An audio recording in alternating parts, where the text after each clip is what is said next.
Jain student, today we are going to discuss the another topic, that is excess demand.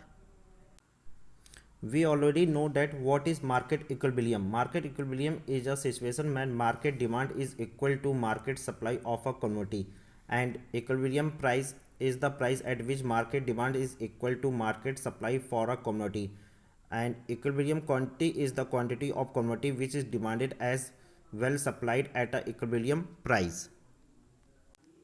And under the perfect competition, the price of commodity is determined through the equilibrium between the market supply and market demand, that is, demand is equal to supply.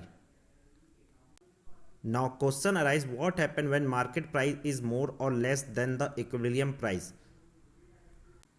Then situation arise excess demand and excess supply. First we discuss the what is excess demand. It means that the consumer want more but the producer are willing to supply less. That is when market price is lower than the equilibrium price, or it is a situation in which at a price in the market demanded is more than that of supply. It referred to a situation where consumer demand more but the producer is willing to supply less. A situation where quantity demand for a commodity is greater than the quantity supplied at a prevailing market price. Now let us understand the chain of effect of this excess demand with the help of diagram. In the diagram you can see that market equilibrium is determined at a point of intersections of market demand, that is DD, and market supply, that is SS, at point E. At point E, equilibrium is the equilibrium price, EQ is the equilibrium quantity. However, if market price is OP1, then market demand is OQ2.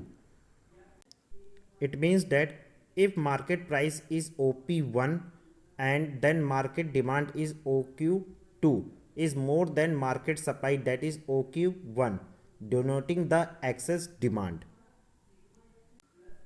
This excess demand OQ1 OQ2 will give rise to the competition amongst the buyer, as each buyer want to buy the commodity. At this competition among the buyer will pull the price up. It means that OQ1 to OQ2 gives rise to the competition, and competition among the buyer, as each buyer want to buy the commodity, and this competition among the buyer will pull the price up. With the rise in price, the quantity demand for the commodity tend to decrease, the reason being law of demand, and quantity supply tend to increase, the reason is being law of supply. So as a result, above change, excess demand will correct in the market, and finally equilibrium point E is restored with the as equilibrium price and equilibrium quantity are equal. Thank you.